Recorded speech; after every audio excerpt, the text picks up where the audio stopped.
ena afe mama ba wonu nyina ewo honum na oba nso anache se Ima the cameraman ena afe nso minia bema motions god also ewa ha etechire bi enyina na ye hwe kosise no nkono bebo a lawyer na Obiri Boahen be soriye na yapem akọ yenim enti lawyer ne yema na kwaba lawyer afinshia pa afin kometue afisese ne yetinkwam se afi ye hwe Nyankopon ne Nyankopon be ye naja ye hwenya so well it's part of life you just take it as part of life na nyeme nyina ekoyi sa tia da obi ase sa afi no yakwa ba be hia da manfo so ase se na ya sana ba bia ye fi ababiu na kekre promoter no kekre me cha kekre sunyane ne krafo na oza consider sunyane man na oji amansan Boahen kokko me amadam fo me amenipa me amyonko ye manitinkwa obedi akonya no ese afiani okay tie manitinkwa one of the best chiefs this country can produce. Wow. Yes, oji amansan afi baako and animu ni akire nyina obi akitum say yes no kurenie say ye bedi hene manu di afi baako na ohun sunsaye unya ho ankekaye. I mean, I've been in life for so many years. I've met a lot of chiefs. But sunyane manyene ojaman sambo en kokwaba. You feel the impact of oheneno in the town. Impact pa enya sanketwa. Ultimately say the sunyane ba picture numpa. No wonder say oh dina fish adano. Amahimanu be brave in the region. Eba bechiano. It is true. It is true. Because you actually feel the impact. Education sector, union impact. If it is the social impact, cultural impact, you feel the impact of Ojaman Samboahen Koko. And you know, Ghana by now, no, for the past 4 or 5 years, no, ya ranke I am for no binuma Ghana ha mobodina me boni dribi what you say yes na what na hoda me matena hoda some years gone by now the impact no but now you the impact it's a very I wish a lot of the chiefs in and around Besian be free sunyane manyene me da unza me kama sa me kanu no kura so oh yes me nyo bia me ye no se antina lewen bo wa ba antina lewen bo ma ba so etimeda Fabiana so ase on so na vrungu yeah MP no na lerungu MPP from pay for no mo nyina Madam Brosdere ase okay one of the pay for no mkase mujina Dr. Baumia Achino is a senior lawyer very active about that woman in Asia. Ambrose Derry. Abujina Paul, so I say, I will come to attach. I mean, a lot of them are almost so when we come to that, you know, that's our woman. But also, usually, me buy me tidy about some started. Yeah, now you share 2025. 2025, and I did back could be a back or some never started. You know, my good friend, the lawyer, when we had an interview at our FM station, a TV station, and Nyoka and said, Anuntina, ye na lawyer for ye jina courtois. Yakase, I can phone na every bono. My name is what is that. Lawyer and say, Anunti, na ye na lawyer for ye jina courtois. Yakase, I can phone na every bono. Now, lawyer for you na could di ahinsem. That was what he said. So I don't know. Can I can phone you now if you bono not the touch my at us. Umpe Bruno, sir, me yana me ya nchechiri munisia. A man for me free bono and bono is no. They have the perception be some of them. Some okay good, but I say. A bit more perception be say. I didn't a lawyer no can say. I can phone you now free bono. Not the touch my atwaso. Na me so men can be for no. Na me so me say that be dangerous. Dangerous. Me and me won nim dia no ho no. Ono kantia me na esa me kora no. Yes. Na se man kora no a ho na be kora no mani aye wo mu se sia Ghana hai. So bi ka bakosam wo ba bibi. no Katia. I am the only person. Yes, the whole country Ghana. Whether you are dealing with the gangs, whether you are dealing with Adangbes, whether you are dealing with Anworons, Kusasis, Mamprusis, Gonjas, Dagate, Wala, Sefi, Brusa, any group in Ghana, the whole country Ghana. So people have been asking me, say, until I am passing, I can't phone if you bono, so I no can bono touch him. Say Debbie. Some way akoswa manu your neighbor manu and now ukuta adwene foforo efa hono oka bero ya mamuni onya no krekani uye ni pabone me kura dia me free me wa bono region munu de me kura dia. Look, let us make the record straight.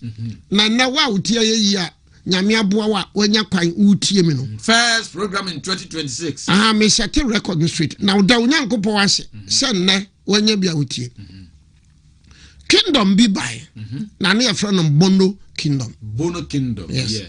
Eti kwame ahenu ne akrache fo no ma wo mo twotwo books na o mo ya bron BRONG no e wrong e BONO bono yeah BONO bono kingdom be by na in friend of bono kingdom now bono kingdom no e ba brebe. The first chief of the Bono kingdom was Nana Saman, who came to the throne from 1295 to 1325. 1295 to 1325. The first known Bono kingdom hene. Now, on the free muno, the second one is Hima Amia. Hima me anu be ye regent ni nua ene asaman enti asaman free mu no na amia e be ye regent from 1325 to 1328 1325 to 1328 at 1328 no we see Kunfi Amia the first 1328 yes no we see Kunfi Amia the first. And Kufiamiya the first 1328 to 1363. 1328 to 1363. So the first woman be Bono Manson. Now that Bono no, now the capital, your friend of Manson. It is what Bono Manson. Bono no, the capital, Manson. But what it must say. And therefore, the name Tachiman no say, maybe trouble, baby Tachiman no by, and then the baby Rebecca. So, Bono Mansono ebeye capital no. Abaka ahemfo twaso me yensa Bono Mansono eguye in 1740, ebinu say in 1742. Bono Mansono guye in 1740, ebinu say in 1742, but that is history. So whether you make it 1740 or 1742, eguye, that is 40s. The bottom line. Egu 40s. Egu 1740s. Now, so where it lies, Techi minor ebam say. That is the question of baby say. Techi minor ebam say. The answer is that Techi minor, nipa no chechire Techi minor, your friend Techi free. Ah, tabo ni din no. Am tabo ni din no. Nipa no chechire Techi minor, your friend Techi free. Enti dini Techi free no. Ono na chechire Techi man. Now check the list of the Bono Manson ahemfo no. From 1295 to 1740 no. Techi free dini. From 1295 to 1740 or 1742 no. Techi free dini. Good. Nka ohire bia chechiri kura ne bade ne dini to so a say na chese kuro no ya ne dere ya dia. So it tells you say Techi free no wani Bono Manson akonya da Ono so na chichire. Ono so na chichire modern day tachiman. I was a man for to be na fra. When you be obama hu nim dia no te se me nko because very complex. Very complex. So the Bono man swahim from Abafan from 1295 Nana Asaman. Ebesi 1742. More than 500 years in Fia Henuno. Tachifri didn't come home. So big Wakasa Bono, I can find every Bono Tachimaya. He's just playing to the gallery. Now, anti Tachifri no didn't so by him fan. Tachifri no so no. Wamono ye wama wamu free amo we cave no. Okay. Tachifri no ya wama wamu free amo we cave no. Now my men take another day. Emma Ghana for ni we are singing obi anti say. Omuka bron champion the dua kwanoa. And let me tell you penny nyina ase. The bron champion the dua kwano na nkyira ase ni. Tamane be wo ebinu wo cave num no. Cave num no. The amodwi cave no. Na be free ba fama baba no in groups. Ebi abe 9 no more babum be num anansia so oba no be free group we ya na ho asase be ko ha no be asase no ya ne ba ko dua ha kwahu so be free ne be hu se ha asase no ya ne ba ko dua because be ko dua cha se ba ko tena ho so wo mo no eye na mero yan de yan bono ya chanapem ya dua bron champion de dua kwa ya dua they scattered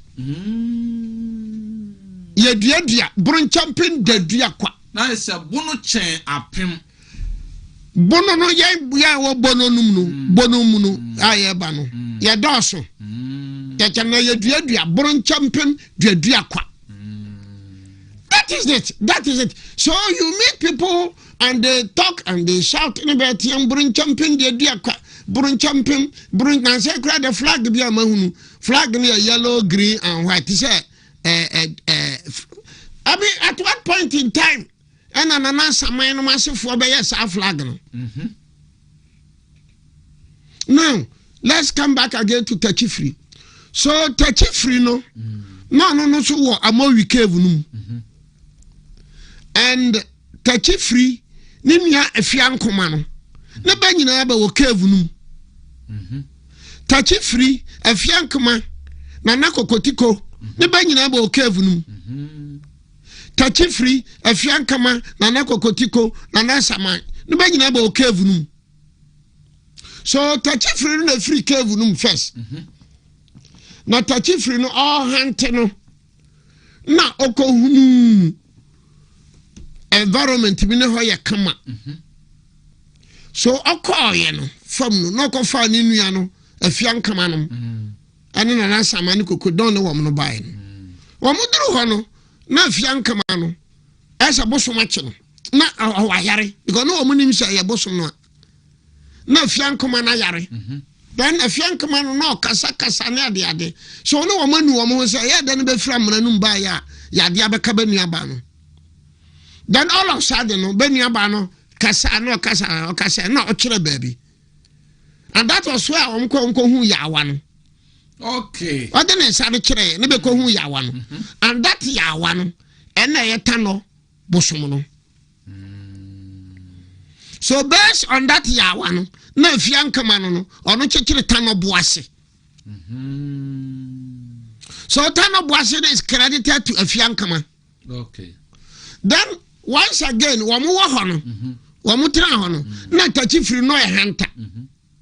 Enti Tachifri, osa namwa o hunter no. No sanko pie bosom biso. And that bosom na oko pie ye no. Eno no na ebe ye chumpuduo. Ebe ye chumpuduo. And that led to the establishment of Tuobodom. enti tachua nana afiankoma no ne baba ya aye tachi free wo fase no wo mo de ne tena tuo bodom tachi free nyai hunting no ahayo no ato aso ahayo no se nko wuram bio mrebi na okosan konya another bosom and that bosom no ye boatrewa.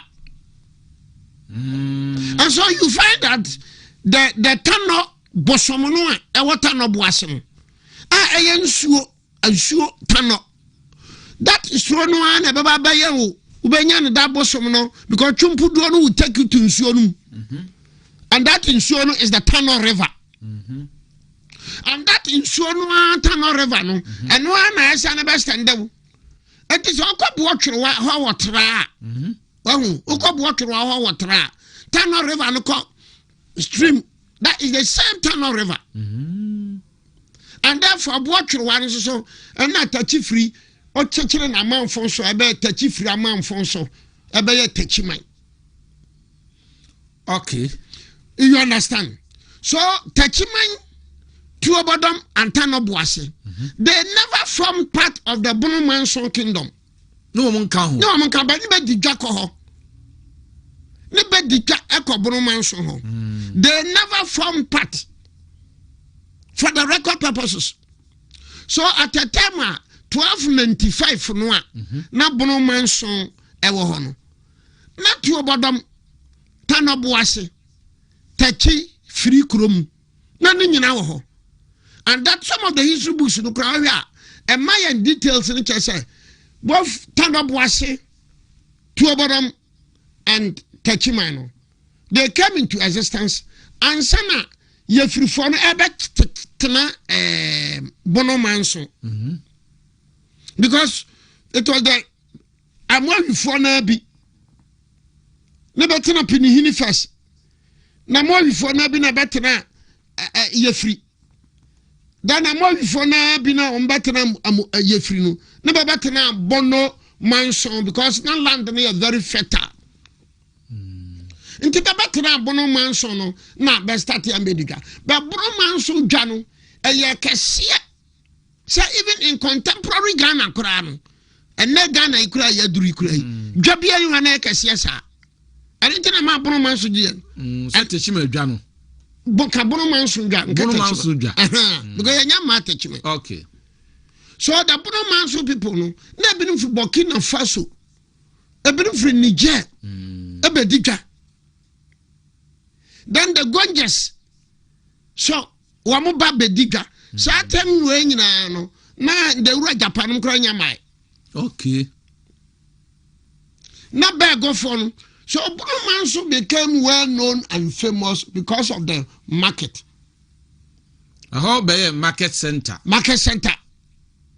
Very big powerful market center. Now apart from say Bono Manson bay market center no, from Nana Asamai, from Nana Amia to Nana Amia Kumfi, Eba Nana Diamono no Nana Fradiam, they were very rich. The Jana Mudi inti. That's Kakoko should be wapa. So the subsequent Bono Manson in Funeba any no be what big crown history say big crown timbo bayra. Not the sika koko na odia esi bayire no pam ano de ya na nanoma ye bia ma ene me onim ba bi kura ye kwa omudi bi udi ya bayire so okay say ya aloya fo nyina akan fo free Bono na Tachima ya eni tire eni mfra it's sabi with due respect it is as meaningless as saying anything. So Machira Bono no Machira Bono Manson. So that also explains. So is it true? People can say yes. Because when Opoku were the first, Ekoku Nana Moya, and then Nana Jamrawan. Tano Boasi and Koku Nibi. Jamrawa War. Tano Boasi was sympathetic to Asantis. Tuobodom was sympathetic to Asantis.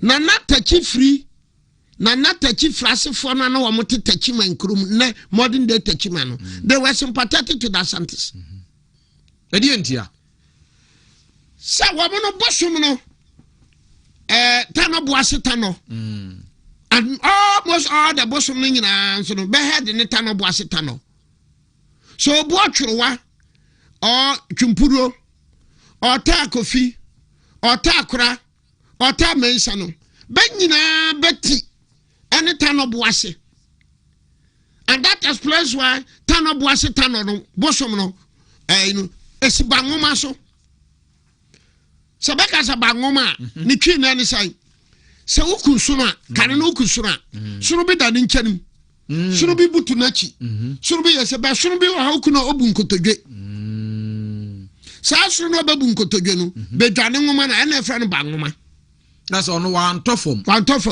and the tano bosom is the only bosom now to the best of us bosom no esi bangoma so enkan konya na hemfo no bebre tena otena na ode bangoma na sen waten so be bosom no si bangoma so why is it true say amawifo no binum sympathetic to Asantefo no ane ebinifo ene tachi frase fo na wo mo te ho a na be ye modern day tachi man ebini tuobodom ebini tano boase na wamanya sympathetic to Asantes ne keke ba ma abosom no so ye nyankoma de boa wo mo so opako ware wo na okoye no tachi free they consulted Tano boase they consulted Chimpuduo Chobaram and they consulted tachi free Boatrewa because what you can't Boatrewa ha uka satia Boatrewa ha I know what tachi my hand uka satia no tra ha at is a waka satia Chimpuduo wotu obodom at is a waka satia Tano Tano boase omunyina free nipa ba the same river, the same stream, the same source. The same river, the same stream, the same source. Na nitini na ba ko ana. Nitini ya ba ko ewata no boase. Nitini ya ba ko ewata no boase. Ena de sa tano no, tano be kwa nya no western region. Ubenya tano no. Tano boase. Honey free. And as you are talking now, as you are telling no, Nigeria offer the first Ojano no, and the second wife of 800 years no. Your friend na free or honey. Oh, that's all. 800. Oh, we 800 no. So say na tano na sana wari yere foforo. I say that na no mfa obi. Dabi. For 800 years. It's the same na free ye no tano no afano no. Uncontrol chrono. But you cannot talk of tano boase chieftaincy, tano boafu sensem. With that, udi na free ye no ebe urem. Obe bisa se ensio de sanku onye nipa. Na de no utimi ware oba. Oh, spiritual when I say spiritual. Aha. And you baba benya tano no. Wahu wako tachimanda no wako tuobodomo a uba baby abadua nuya bebre no tuobodo watra ABC agri development bank no na wako tuobodomo uba be cross tano no ho ADB do uba be cross tano and that tano na be cross no ho no uba sa be cross tano ho tachiman sunyankwa no so uba Valley View University uba be cross no ho uba be cross tano no kuntunso na baba be fa tano no so wo tano so and that is the same tano na be kwa copy western region but ne kesia no ne sankro ya mabubon that explains why I say so we are from 1295 no to 1740 now. One who tachi free dini wom eyampa. Because tachi free never occupied that bonomanso stool no. enti ba be ka so akanfo nyina free bono tachima wan kasa kura nkeye dabio la sabre na tachima nya maya na tachi free ekro no wo ho but the present day tachima after the 1742 war Ashanti for no edifiti bono manson for no interpretation and discussion be nye ni ye se be ye ni ya nka se Ashanti for no defiti tachima bono manso Ashanti for defiti bono manso onim dia na nyame hunu se dia na amanfo etoda ebia wo mu enyante nchiremu bi ase mfiri ho ne se wo bo edin based on ebre no sa based on enti se bia enei me ka se ye friend teshima meba ba chiao ne enti abono manso no ko jaman no a besa ne ba teshima no good enti ebia wo date na wo de kasa no abodi na ne de friend no sa abre no okay enei asese bia asesa all right but wo mu nso hunu ni sa nchirem benim na se we na me no watera se na me kan ni pasa na wa Ghana hanim sa nim die we because no me te se ni binu be bepo tachiman and apo and according to the commentator no all the tachiman apo started 1221 anya no kore anya no kore na machira apo no so bepo a wonim ne nti ana e se be sane sei no bepo a na be sane sei no the tano boase bosom na wamudi kane ko hu no na ye tano na wo ya awamu no na akatia no bebre wo ho nti ne be huru sa don huru kwayenim that led to that the history no ne be huru sa so the Bonomanso people no got used to sa wa ya history no and after opoku wal defeat wa mo na o scatter na o ko German no wa mo de sa tradition no koye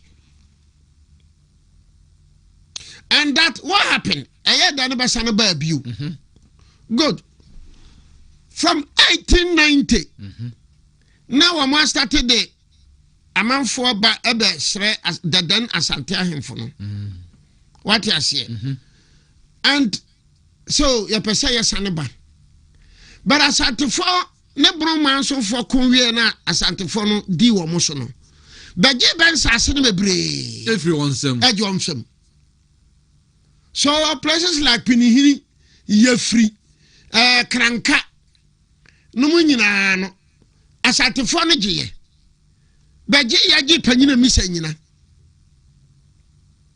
So as we are talking today, and now no pay, and 10th January 2026, you know, Pinihini, Yefri, Kranka, Penina Misa, Nina is owned by the Nkranzans too.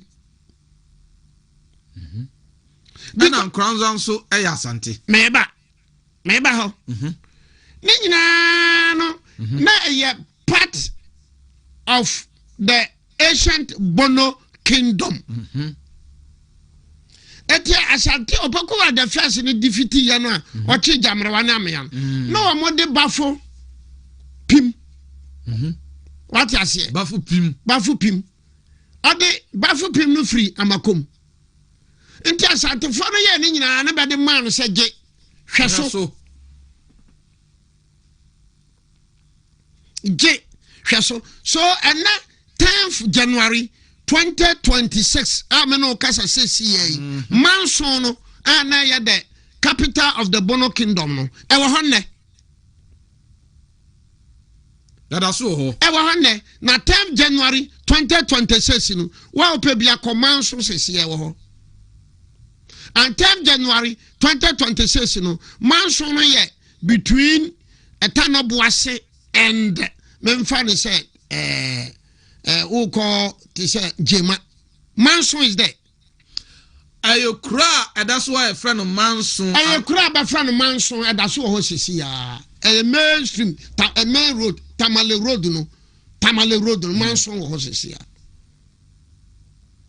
manson wo hosisia na odro akra won sa right wo mo ancient ayibi wo ha wo mo ye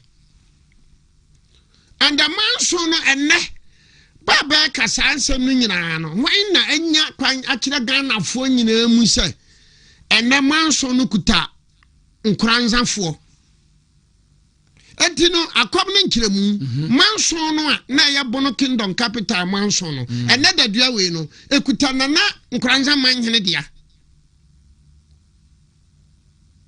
nkranza hene ne dia so unfortunately say when you have people talking about the present day Techiman, they try to isolate the history of manson but so nya badwem babia nanka baby say na da bia na mo kan bono manson Techiman bono manson no na manson mi bayi mi gina hoto tomatoes na hefo na hwa manson so Nijiri say bia na sua no munya nsuru ho they mama history no wo matimi ayi niam bia afrim enti amana nya consistent and coherent ti say me ma wi because Africa ma say haye kwa wo be ko Techiman first no wa ko tu obodom no wa ko tano boase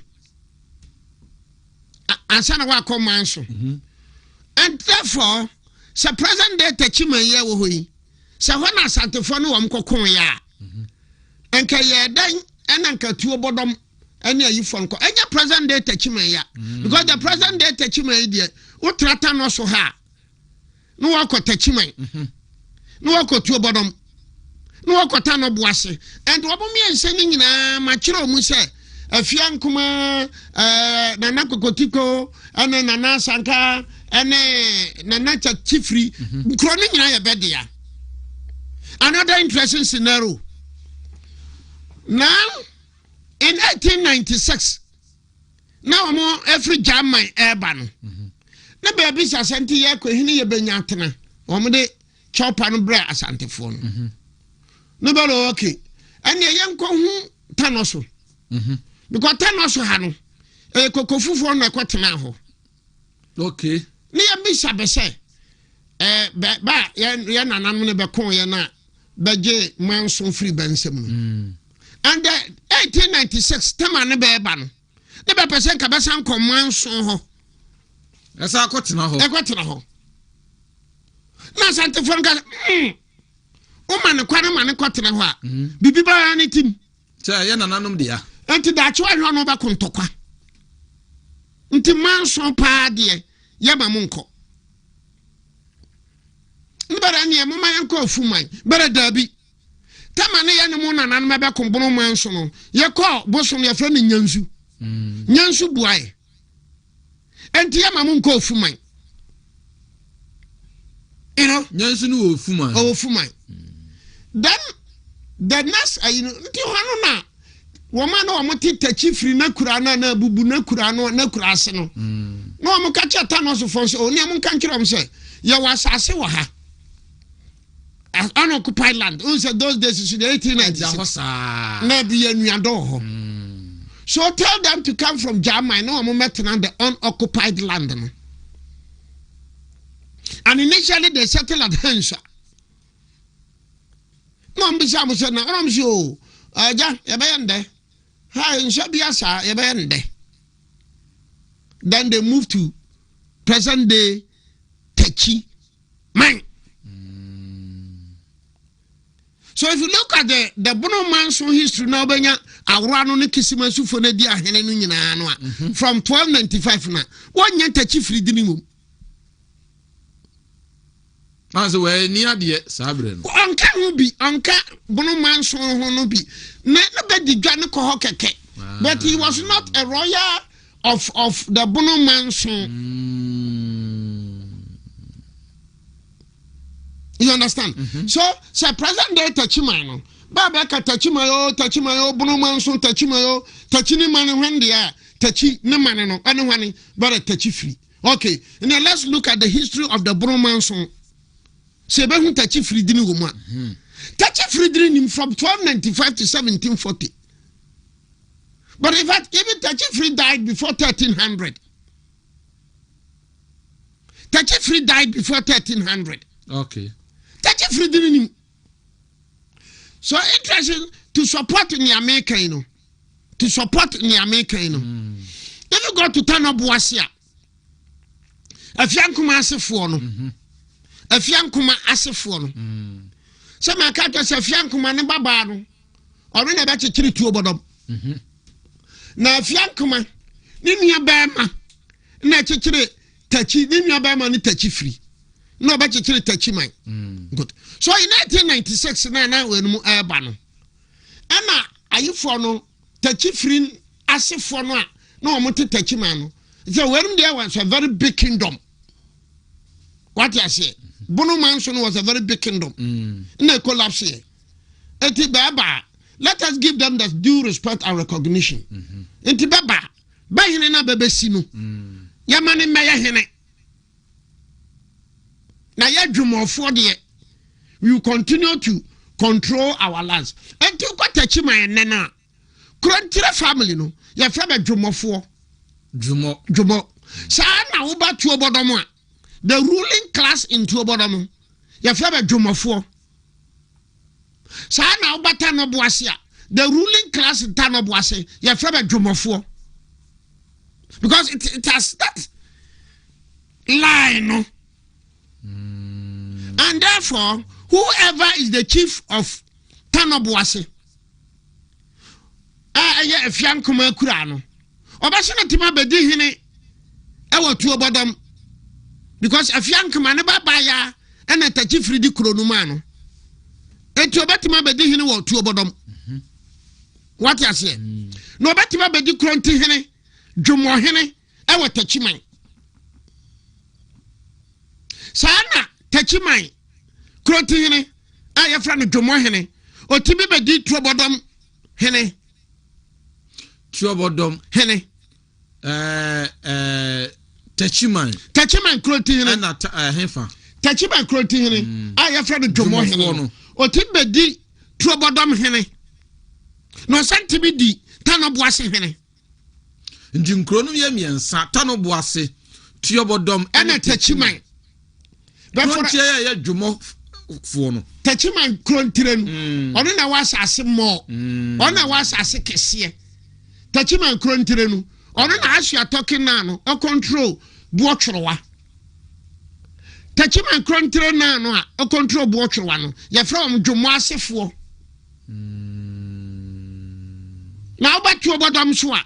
Near a control royal family, no, to about Henno. You're from Jumase for. No, no, I control Chumpuro. Hey, because me and Sano. They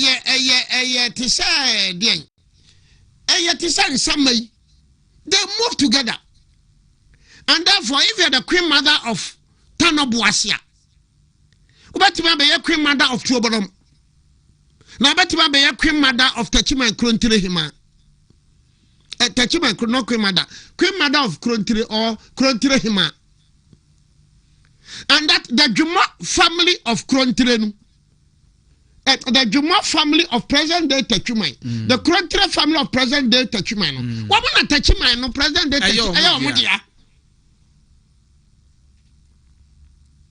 The present day I mean Congo, people should put it on the present day Tachumai. No, woman on back to me, I can't do a woman say, see, or move, so crazy, and anonymous Diano. I a Juma for woman a country. Sadebe a to send a propose ya. Nka 1896 na we no mo ba no. Nka be ka chese okay bro metra mum. Na ya ne be hene. But they gave them that recognition and that respect. There's a man baby atna. Ne mu yakonwa de. Aha but ya se ba be se no mo ya bro man so no. Ya nananom Tibanimo, near Nanan Tibamo in the 12 something, 13 something, 14 something, 15 something. As I uncle for Hoda. Near by the Digania Jitum Samuna Moyak, Heneka Sia Power, Potemu Heninara. And didn't so Paco and no more Baconas and Macono Moba. Madame Ramon Sanamedi Mohenano. Okay. Now you play the role of Krontire Jomo. If at that time, Crana, not Krontire Niho. It was because Bronino was finding difficult So ontimi hu enyinasefo adwemofo weewefo no hu no am start ye kurontire nifa adonten chidom twafo. So in January 1896 agreement na tachiman for no a omo free German buy no a ba ne kwasi broni sign Donald Stewart sign wo Nkranza because no Donald Stewart not Nkranza. That agreement now are signed for protection. No? Go back and look at the document. Tuabodom kahon. Tanobuasen kahon. Tuabodom kahon. Why? Because 1896, you know, 1800, the Banu Benia Dinanaba Kuntokoni na Yasantifo. And therefore, so almost Namfo, Wamu Yonko, Wamu Bibiani Asantifua. For protection. So in that document, if you look at that document now, I go sahene, insuta hene, kwaya so hene, nibajina ne best insanye. But two bonoman sambi, Thanos one sambi, Tanobuasi and sambi. Then the Jumofo na ewo techimano. Basuban sambi. Esan se wonu mu nuanom ne asantefo ndi nyaade a wosuro se sante baba 1800 obi firi babia be kontokwa asantefo obi 1800 de ntamu hade kwa akosi Cote d'Ivoire kwa akosi Burkina kwa akosi Volta region wo se group bi ba be kontokwa asantefo na asantefo pekon pa na be gira be na so esanti. So when I media mamuna manne mema obia tiasie se so ka se ya lawyer for ye gina court na ye gina court wa na ye ka se akanni bia o tra na wudi ase enkan se enya no kresa tra na wudi it makes it dangerous. And you know see adia man tanya wira ho I'm paying more attention because nyama e koso no adia man ya wira ho no say Burun champion de Duakwa, Burun champ, and that person nim all cancel. Because in 1973, 13th, 14th, 15th March 1973, the University of Ghana History Department, one kwaye Tachimami Akunfi, Kwachamia, I think it was Kwachamia also, one kwaye an interview, 1973. And in that interview, no, what will be said, Professor Yen be said, Nana, na moya bono, Tamanamo bono manso no, na Mudicano. Here for Binibanya bono phobia, Nibani Mudica. 1973, 3 days normally interview. And then the Tajima in Castle, oh, not Thomasophobia Dijawaha. Here for Binum, Nibanya bono manso for Nibia, Nibani Mudica. Say no be say you. Na hina no dey. Oh, na domasefo bediga. Ayampa because na domase number 1 for no. Na baba bediga e wa bono manso. Na bego. Hani bego for so. Na baba bediga e wa bono manso. So in the words of the Tachima hina mu nana, he for no banya bono manson for no bono for no ni bebe digano. And he mentioned Domase and he mentioned Bego. From Ohenena. And enemy history that make an wouldn't say Domase number 1 Heni Mwenchi in Soko what when you bono for engineer Kakosini say near lawyer Nekayano. I wrong. And it is creating unnecessary tension. Okay. Because somebody says somewhere, men can't say, Tio, men can't say, Sabina from Kuobi, Bonon champion de Duakwa, Bonon champion a bonnet, men can't say. Maybe Yamano, there be no chemu, not de Mamia no cry, a woman. So go catch your own when she said. When you for Mumrani and Yabon champion, now I don't know when you form a Kahumbia. Then when you pass a new finish, one move from Nekoko into one come. How can be? What Bono, more we care, no, and more we care people, they are different from the the ahwenye kokko cave people nanso asa o person for so atwe ne be shi atwe ne be wuram na want ase you understand and then nsiatre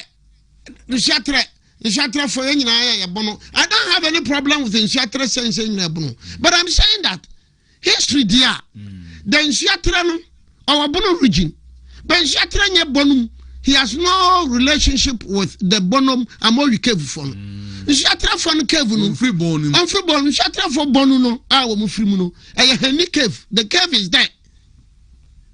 So then Shatra people also can say yeah bonum for, and they are right, and they will be right. Okay, you understand? Now, I mean, what TikTok be? I would be say oh, Anna Nkranza hene na kwambafo na oh that was even a serious thing. Nkranza him for. Abeko kumasi nenti abeko nse beto na sase amba diskani bia komutumfo minim se wahun bi sada no it is a very dangerous statement and you know that lady ni aka one share one like it no one share of the views na me yayi na hello guys please it's dangerous and misleading sometimes you don't nkranza nyo na obeka kira nkranza bafu pim and boa ne papa num ma wo defeat bono manson no in fact even bafu pim kura na kofa santokwa no baaye because one bafu pim na akọ bono manson akọ omu program no oye late ana bono manson hene no ne ba wa kana bafu pim ma na otena ponko so enti oba na obehia bafu pim ni nkrofo na obehia be se na mo ade na ya twa mo na bafo pim explain no bo na so bono manson here no ne ba obo bafo pim aso na bafo pim say good na ja audition nti bafo pim kwa na ofa adwene say ma kire nkrofui bafo pim na kofa ntokwa no bae enti amanfo the relationship between the Bono Manson and Kumasi was good. Very good relationship. Because trade na koso wa Bono Manson hono. Na binim free ha nyina akura kodidwa wo ba. So na some na boy no. No ye peeved no. No the match nkrofo bibi. Enti ba man no sika kokko. So mfa mra ne papa no wo ha no.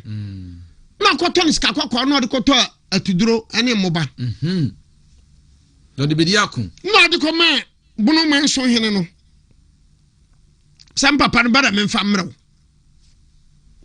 na Bono Manson na bia yakocha no sika kokko ne bedia atuduro ene moba na abreye what ase ana bafo pim ebeka chese he moti ho se na Bono Manson fo be boa be ho pama me akoto atuduro ene moba abrebe be boa be ho se be no mo beko na yo poku wara bufu na bafo pim sanko ka kire Bono Manson fo se he asantefo no be ba betwa mu akoba bi nti be ba betwa mu akoba bi a ba betwa mu akono munye nje tuo no ne yehu se tuo no ye mmono ni be fa kwa hihye fam bafo pim na ma Bono Manson fo ndi tuo no kwa hihye fam.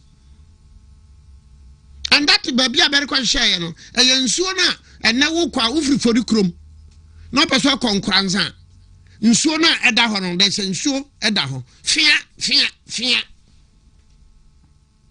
hono be kwa share so be ho na beti say poku ware no mo ba no ne be hu se say ntokwa tuo be da kwa share fam enti se what ya ba kwa say Bono Manson fo ndi tuo kwa share fam a e ba fu pim. And advice and that shows that history has it said Bono Manson for no ready. Nobody can tell. But you know it could not mass at the phone and defeat Bono Manson for because Opoko are in an microphone on our way. Until now, I'm saying microphone your best say because this is a kingdom one.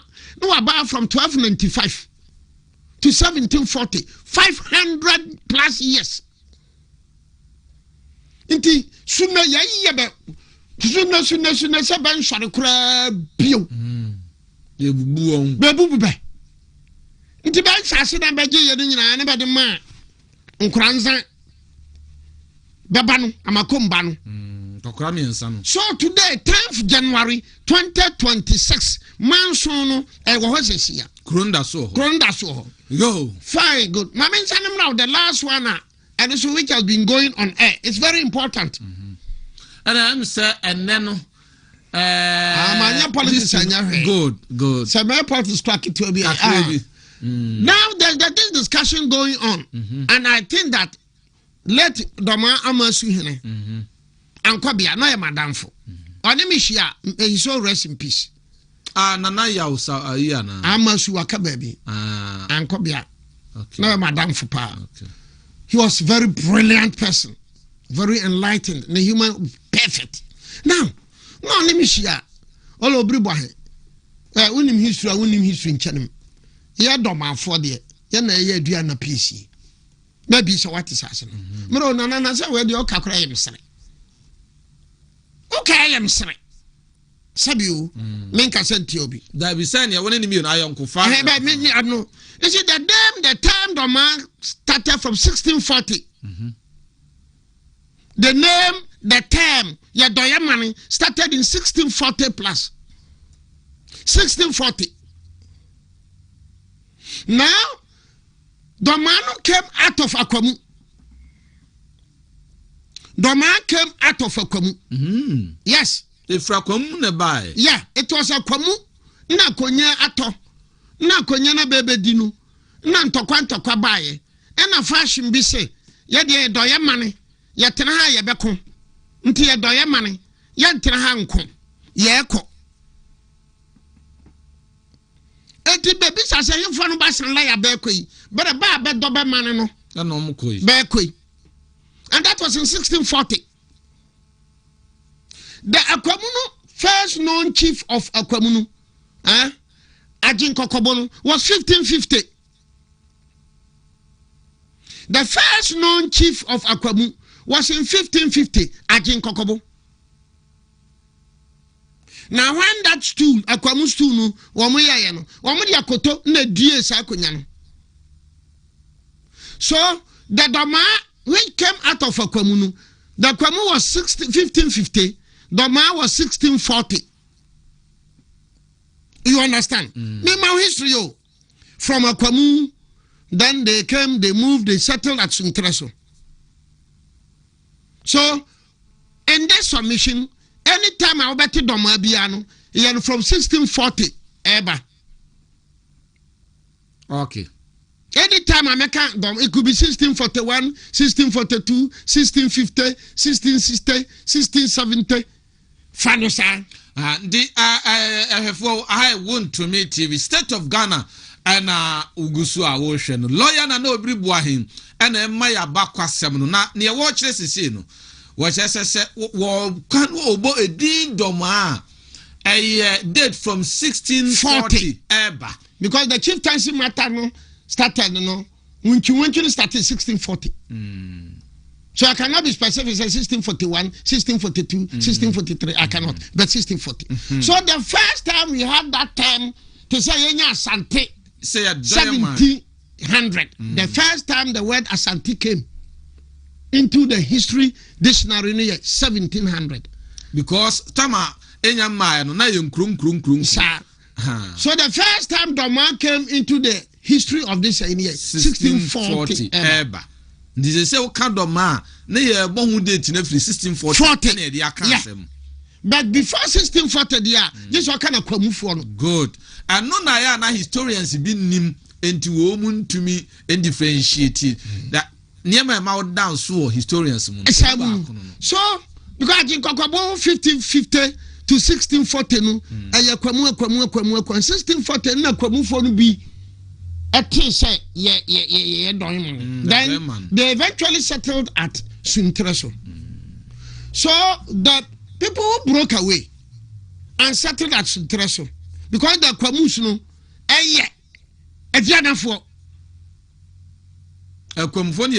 exactly. Because in 1550 no ajinkokobon omo ye diana. So they said that broke away no e diana 1640 diana. And therefore can you say that 1640 no ye diana PSC na? No. 1640 but 2 1640 there in history we are doing no we are kwada kiti it is like that something 1700 we are kwada kiti because my pay maka 1295 bono manso what you say in fact in 1300 no kra no na kokofu na asumija nyina nipa ho na loye entimi nso mmase bia na edianafo no penia na owo mu no woka wo mu ano omudo omuma no ho ene wo no mu koye ntia ediana no kra started at 12 something wa ha asumija ha in fact if you read Ratri and then if you read Ivamaloric Ratri and Ivamaloric if I'm not originally right in better to say now in the 9th century and the 10th century no, people were trading at Asante Manso. And I've been saying this.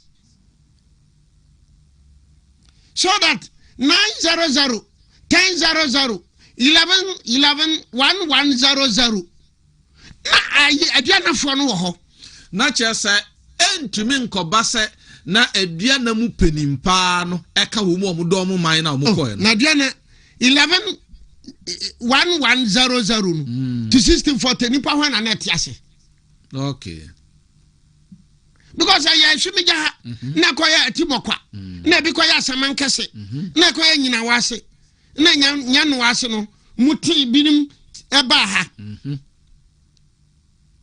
Where make I not biased to any stool or any clan, not biased. I am on your some muadisia. Abako some exactly. Exactly.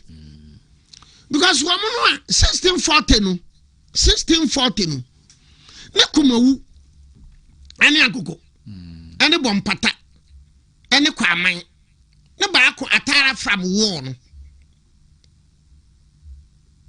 1640 na kumawu bompata ene kwa amantie nse no mankasa ne bani asante o na bi mera kumawu bompata agogo ene kwa aman esanse na asante nyamaaye na maaye ntinya na asante nyamaaye no akun bia do akoso no eye nkuro no edi na daso aha adona ya na ebinum other historians bi enhwe ehɔ no they are creating the mess. Oh so in 1640 no na asante mane maaye in 1660 1670 1680 1690 na asante mane maaye na asante jamaye o man enye maaye na kwa aman dia wo ho na agogo wo ho ne bompata wo ho na sumija wo ho ne kokofu wo ho ne bekwai wo ho na ntoan wo ho na ofensu wo ho na adwosu wo ho na obi edi ne ho so obi edi ne ho so.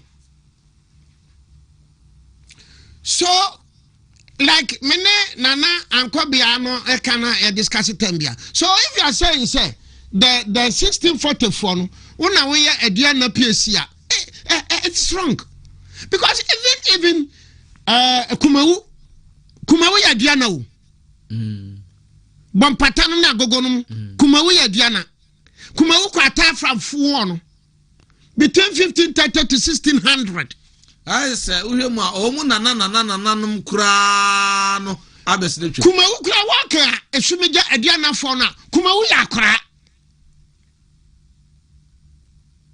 kumawu na oko atara from war in the middle of 1500 to 1600 kumawu no kura oko atara from war no onumpo oya adiana na kwada anase akura kiti nya kumawu na chese 40 kura de na nanka 1600 bia no because even the Ajinkokobo of 1550 akwamunu Ajinkokobo of 1550 akwamunu adiana fo na kasa Ajinkokobo kura ya kura Adianafo na kasa aginkokobo yakura asunafo na kasa aginkokobo yakura because asunafo no kura no wo mu ka kire binu aya achimabu akwa no it was 1365 to 1390 you understand so na me na no tardy discussion na me kai me say na dai 1640 dia wo yakura mu nge pa o because in Adianafo no esumija kumawu kura no na kumawu no has been in existence for about 200 years before 1640. Now the kumawu had been in existence 200 years before 1640. Obo had been in existence for almost 100 years before 1640. Then esumija abenyina be PSC no. And the Subija admits when you know Bajitum all over the world. If he wants to be very honest, this is not debatable. It's not debatable. It is like Achima Buakwafuako Kase, Yanono, Asuna PSC. Metia Mesra Achima Buakwafuo. Mechentia, Mesre Achim Abuakwafuo. Because Netia Mesre Achima Buakwan say, now 1365. Kuntum Kunum 1365. What a washna or your PSC. Now, offensive, grant to be in Casa or your PSC. Offensive say unto me and Casa PSC. Na campesa offensive, Joso, na campesa offensive. Na campesa wa dance. A dance. So I'm saying that Nana Madame Funako Krecham Kase may so rest in peace. No. When it talks about the Adriana being Doma being a school small boys are young. A small boys are young. And you know the history I presented to you today. Echo. Because so I will make the Esumijano around 1,000 something and 1,000, but even because some even believe that 900, not trading was going on, and therefore Adianano Asantemanso Cave, which is still there, 10th January 2026. 10th January 2026. The cave at Asantemanso is there, where the Adiana people emerged. And that's all. Now, when Yankee 20 Bikura, or no Quatina Kumawunu, or no Quata from war before 1640s. Okay, lawyer and look at the problem we are facing in this country. Distortion. Nchamutuo, Lotto, Pem, Nchamutuo. Another Obi by TV Biso. Also says Indian man TV also. Okojina Brekum. Na buy an interview. Let me see where dangerous and risky. Mommy, my chair. Mommy better Brekum for. Moye abonofo anasantefo me ka kiro na wana ka breko hima de Mike ne tua na breko hima de brekumfo moye asantefo. It's dangerous because that person now be kura no nya roya no onim abakwasem no kura abakwasem no and it's all hima kan. And you've gone there to interview people on this sensitive issue. This is what is going on the country.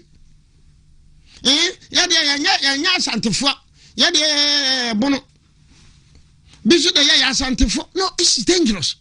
It is like a run over TikTok or did you come back for them? If you don't know the history, please, what will you achieve? The viewers here now say, yeah, Benyantina, Nan Granza for, then Granza paying for, better on Granza Sasia. Never de Sikana Koma, Otum Fasan, Intinin Granza for, better bet call Kumase. Pa. Now the whole Granza man, Granza stool now started from Edra, Coca Tebubu, Equa on the more for Boshie, and Gonja Foshen. Over Lu assassins of Wotona, Nick Abiam, Granza, Obatuma the whole land. Abiam. I am telling you, next commerce, next complex. Opa value from Ejura. One from Ejura. Besin Kranza. kwa free kwa kwesi nante kwa kwesi jema kwa kwesi kiramankoma uroma kwesi poto kwa bin krom tahiri krom sane da no ho wona abase for me bohye let them value and Nick Abiam alone campaign Nick Abiam nkranzani. So is it not quite unfortunate say Bibeka say hello guys nkranzan ba invo na ndi avesare ne bere be ekokumase no better nkranzan sase a ne be disike come asante hene do you think it's fair now look now history has it and nobody can tell it. Asante ahemfo no nyina no from 1700 eba no Ghana sika kokko nyina besa Asante ahemfo no they have enough sika kokko to keep them and their generation till Jesus Christ comes. Sika kokko they to go and they to go sir in 1874 and then in 1896 wa mo hwe poku trading hono dane wo hono there were some of the rooms you kura na sika kokko no mo pack egum abrofo no hwehwe yan mo pack sika kokko no bikum the Asante chiefs the Asante no from 1700 till today they live by their wo flag no ni patuntum ote kwa ebrintu obim no ote sika kokko so Asante from 1700 no sanka Ghana ye budget bia no matter the amount involved na Ghana ka kira Asante ahemfo men ka Asante mane o Asante hini bia from 657 say ye budget no it will cost us ma yesika Asante hini bia from 6 months to today Asante hini bia betuma ma physical cash akasi mano be edunsia am say na manya politics crowd da bi now so am say national issues bi o wa so ultimate touch so please ewura na we no problem ni say aya na some kranza hine ne kranza man wo we part and parcel of Asante man and Sasamantoma contributed when they were going for the 1818 Edinkra war. Sasamantoma 10th January 2026 Sasamantoma ewo ho ufrim kranza krodadam no wako busunya Sasamantoma ewo nsa nifa so nchanse mbo so Sasaman hene ne dane ayabrosane ewo benkum so sei because I want to know more and learn more me bako ho nyina ko sua bibi lawyer na Obiri Boahen this year o sa de bibi fufuro bi asa ba be kan o ka na o si date ni so say and ne date say me fufuro yes me tumre no na ma kire wunsu ampa ma kire kwaye no ani sie so what do you have if you go to Nkranza today 10th January 2026 koko fufuro no after the war no wo mo kwatena ho no koko fufuro no wo mo mafunsie wo mo area koko fufuro ha na no wo mo te na say hono makwa akoye won mamusie ani wo munku ada ne bi wo kokofu hene wo Nkranza ne nkokra mi ansa no bosum na na beye no e wo ho ene so wo Nkranza station no wo ko busunya wo kwa usanya sanya nsa wonsa benkum jedua bi wo ho bosu no be de nken nkokra mi ansa no na nada sadem no ene be nua ba no ba bia no bete no bochia no ho na bete no a adudo nyinanum ne bafo piasi ko bochia no e wo ho ne 10 January 2026 e wo ho ne nyolo ye bema te seme no onim Ghana ba ko sem no o mra metra na mentena ha sei me na me ka kire wo se bantam ahene ne ntam aya ntwoma bantam ahene ne ntam aya ntwoma bare ntwoma kokko fa ntwoma fa no ne be kokunu because they needed somebody ne be de ko ja ahene ne kwani ne be de ntwoma because no be hia nipa be nya bi and he volunteered and asafo hene ko pa nipa de mare eti be ya tam na so be go na asafo hene di nipa ko e na ko fa bantam hene ntam ene ntwoma 10 January 2026 nyolo ye be mo nim Ghana ba kwasem kyere me no omra last wa me nyam to Asante if you go to Agave today 10 January 2026 the Agave people in Volta region wo me adafo common ancestry the Agave in Volta region any adafo you know what say nsuo no na etwa mu say Agave wa ha adan wa ha common ancestry An agave, a queen mother of agave can be a queen mother of Adanfua. A chief of Adanfua can be the chief of agave.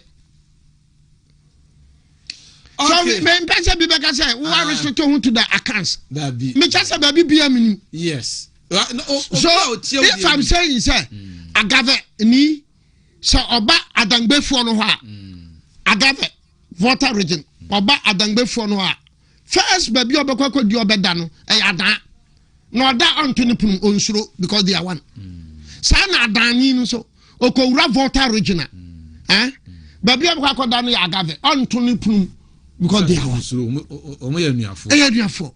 We need to learn the history and learn it well. Send your baby can misleading information. Term January 2026 Constitution Day. And a Constitution Day. Rather a holiday.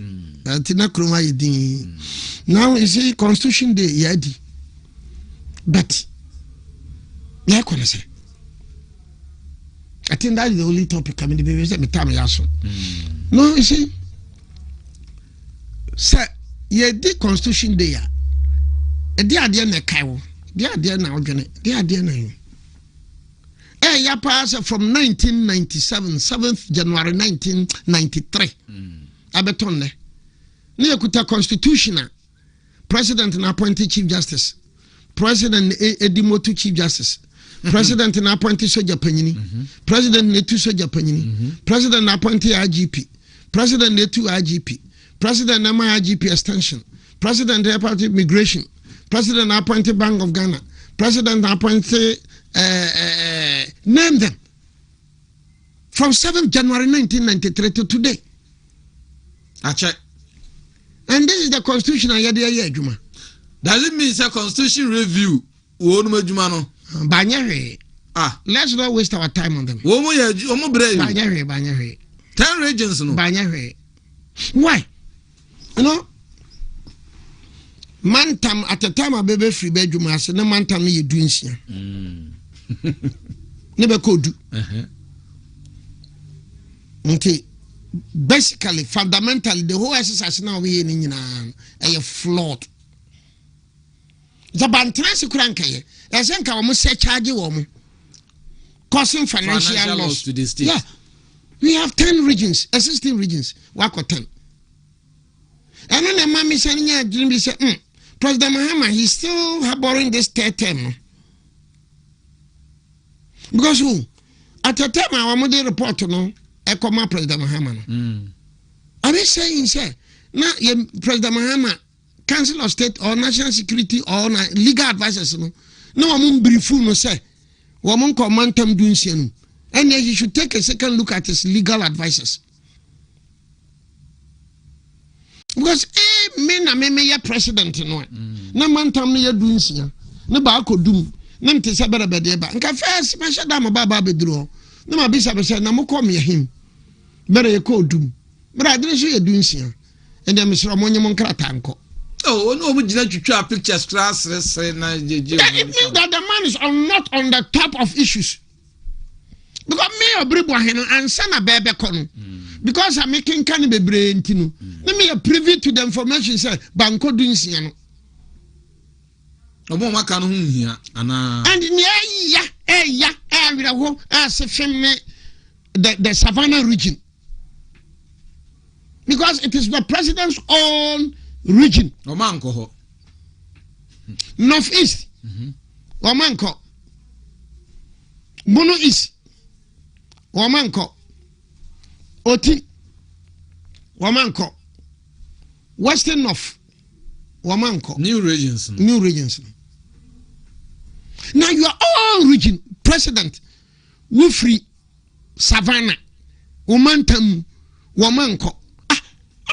Exactly, President Mahama open at least you consider him for opinion leaders be crowd. Because we have 16 regional House of Chiefs. Every region be no try, other try. So anya hwe be moko region ni bi mu a munhia bonhia bia munhia ahemfo no. Am so no budget sir. And $6 million or $3 million this sir. That be according to Nyomoye. No, it's President Mahama. Please, Mr. President, with due respect. Ghana for young Kwadao.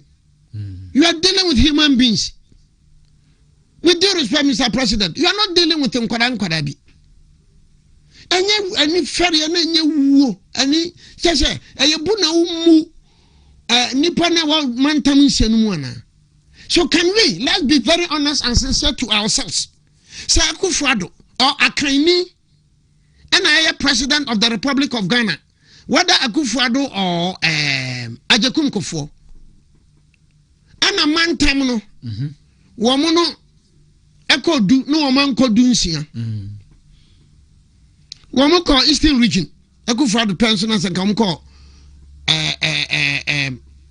Eastern region, no man call Savannah and enough Eastern Utia. And can tell my basic Ghana honey. Send someone a basic Ghana hapa. Me don't yanko pone hatasro.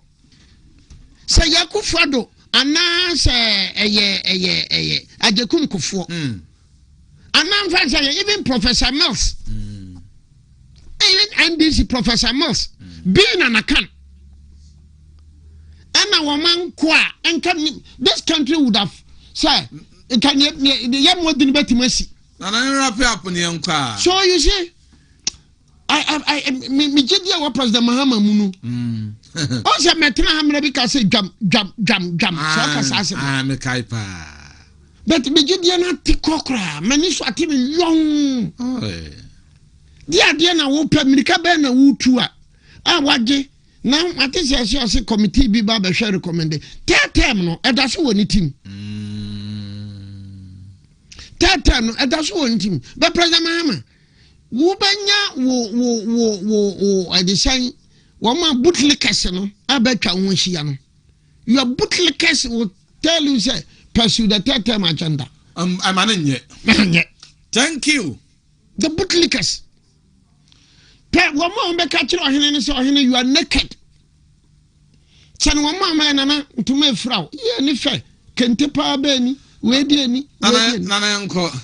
I'm a time so well, so that immediate advice. So constitutional day, your constitution no tokro wom. Baby ayedri obi tenkran we DC ni MC yamai. Adan MPP antimansa sano, NDC ansano. So some of the NDC leadership, MPP leadership, Tibu Bugana for say and Kwasiafuana. Lawyer, and Obiri Boahen. Now I declare say, yeah, but yeah, express road was okay. President Mahama, how did you say? Oh, yeah, express road from Accra to Kumasi. Now I no crowd him. Jini senka Nyamia Adumna nesuke ba. Okay, me and touch hono. Yeah. Na yanko. So my yeah, me ko. But I'm saying say, Constitution Week, the Constitution Day na idea no. Me wiraho. Okay. Because you could go back and look at the new man ACC or Kwame Nkrumah time. We have opportunity to write the 1969 Constitution. Never no come. Yes, 79 Constitution, by yana come. 92 Constitution and the biara. But me blame woman because they wanted to avoid the military regimes. Okay. Now, President Mahama Bana Obeya, Nana Akufo-Addo should have changed some provisions in the Constitution. Nana, I branding to know. Young fancy, Namia Duma. Yeah, that be a carassi and you call. Maybe Nimda because of the any day be a metimiaco. The child as a train. Then also train. I'm a channel pa, and then Rabama, I'm about to travel channel. Okay. Lieutenant Country, a semi class of Yamana Finchapa. Make common Brunia, the name of some genity. It's another. Yes, Ujania warrior. Me charge my castle. Okay, and I know my castle. So, me channel pa, and I'm saying, I never saw. A from place you. Boy no crack tabetna or MPP ni biogina. Okay. Mukan. Come, but you on the same. A from place. A from place. Drobonso hina me chiao. Okay. He called me 2 days ago that my pastor on me share that. But he's impressed about me submissions am ya no ha. Drobonso hina me chiao pa. Me chia kokofu hina so. Okay, yana na kofu. Aya me chia pa na me chia offense so. Okay. Me chia himfu no nyina, me chia himfu organ nyina, me chia obia. Okay, Prisla Opoku a nurse ewo na one man Abronya investment company no. Abronya investment company. 0243 22 55 92 Abronya investment company. 0243 22 55 92 obidoka opeso to asase opasase ato opeso utofie ofie awoton ni nyina obehu Abronya investment company. Your office we adum opposite Ramsia. Okay. The Ramsia Church. Okay. Prisla Opoku aye nurse ni ewo dapa and na your birthday. Prisla, I wish you happy birthday. Ntina kwame omodi ane ni to suma na and then we celebrating the birthday no. O sound so yama sorry ba. Na ne dan asase ano no ni nyina ne se otinsuom enti openti bia na ayi no na easy waterproof paint de e butenti otim hoda enti paint asade atie no sare tie emfedi nya hwe na awiai easy waterproof paint yiman no kofi o ha enti me ko na me na di nko mopanyina kwa ba Joso. Na bibi aboko de Already adom. Yeda oba de asa. Na ne de kan me ne wa. So di ma. After o ye ma no kofi bi no nyina ye ma. Me so me de ma sa. Na me yi ma no. Me de no your original. O de no ye fake. You bra peni na o ka we kire ni. O da bi no kreda ho ane aka. Sa me ya santini e na wo ye kwawuni. Enti ye bibia your original mo. Mate. O da wa ka mate be bibia ma pia o. Na fa.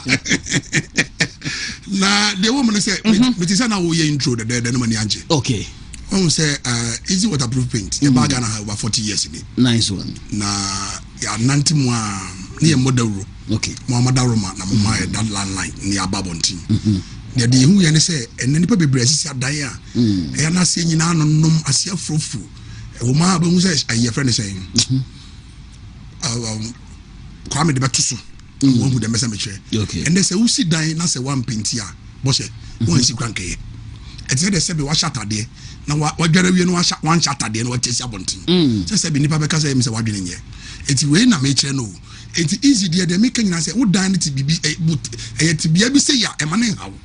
Who dine is about Wagin so bugu, yes, a mungu. Who done some chances to a leaking, yes, a leakia, a man, how, and cotton chances from Empadanoso. Since can Caraba Padano, so no fabeto easy waterproof paint. You will young contour colors in the peel, only rainbow color that you can name off. Okay. It's what the answer over friend numbers. Yes, I can see upon Canelo, my own property will be P. You were gonna idea no name. And see, I have 4 now more TV. One were done is you. Oh, the diner is one. Maybe can make a say a dining day ye busy. To see us way and your fate.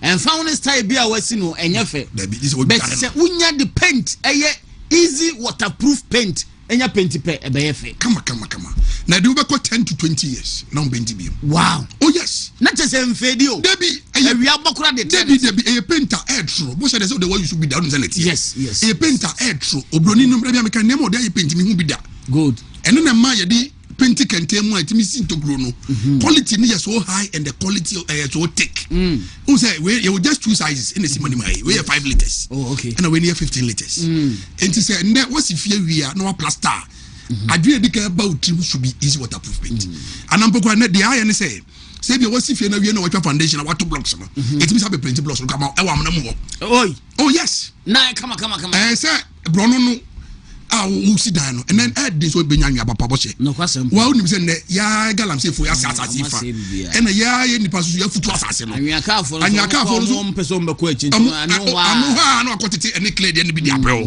it be so be wie down ya plaster all right but onna ne ho awia da bo awo no na papai dey woni pa be bredan o ma plaster but cracks room is as a result of the clay okay and the obey ne say Oba Cry, a main factory no one cry.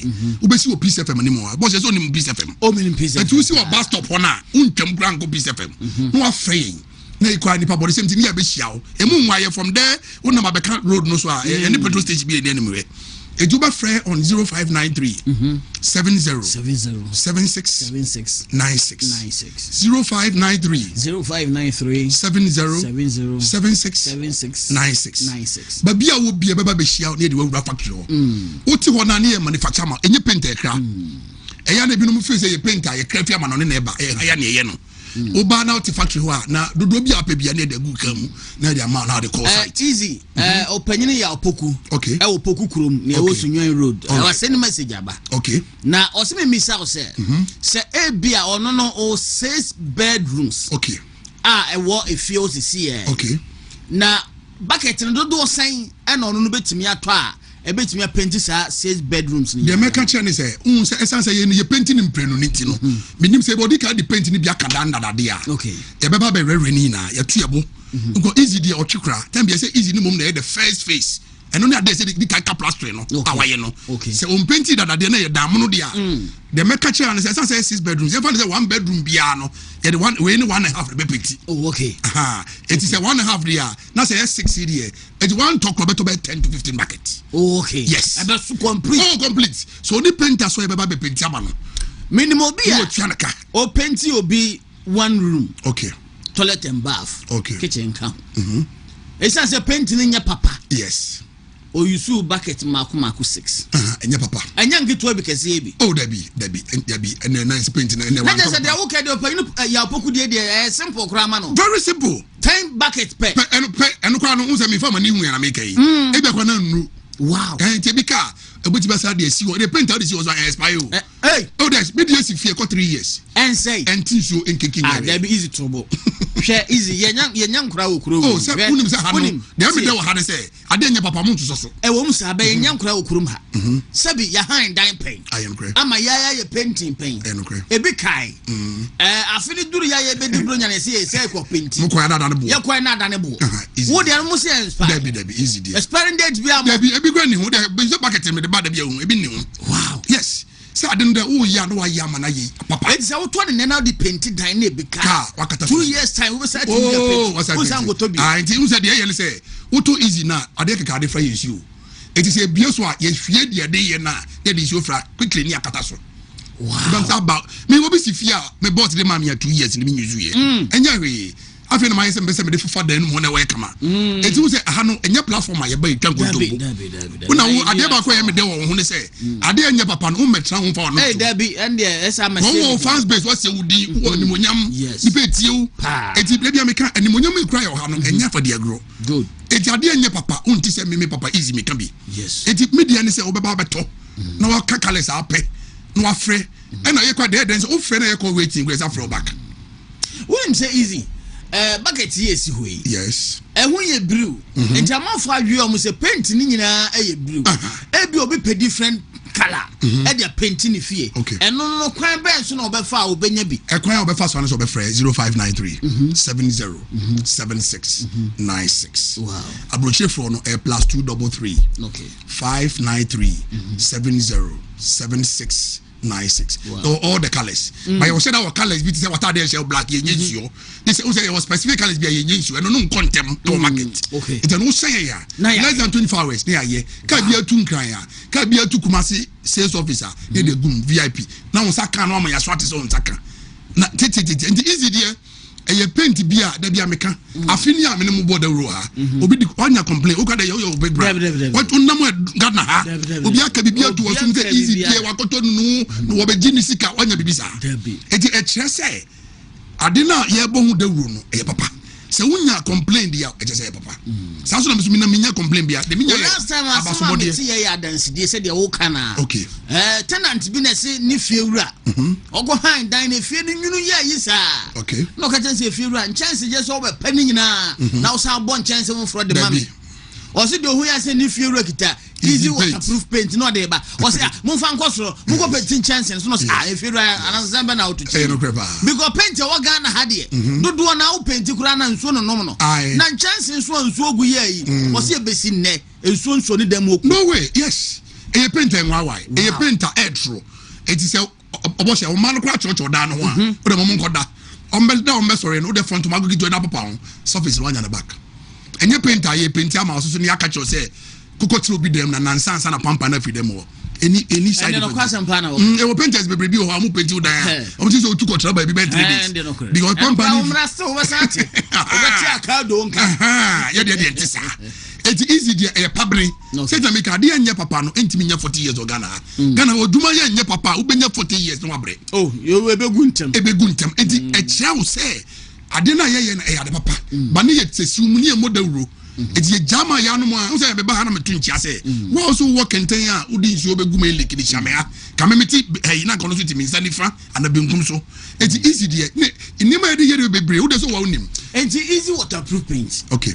Ye won krofo bi wo hom the product bi ba dwaman so a esa so no pese ono kwanya mfaso no odi no mpesa afro benya binti no wo so betunu dudu akoton a ye nton ma je so beton ba ako meyenu miensa ni ko paint o de dudu se o pese okoton easy waterproof paint akwa be so no befa e kono be fa so no so be frɛ be boss phone kuta ne sisi agra okay otu kwa ba phone kuta no o hair life good oba frɛ ye on 059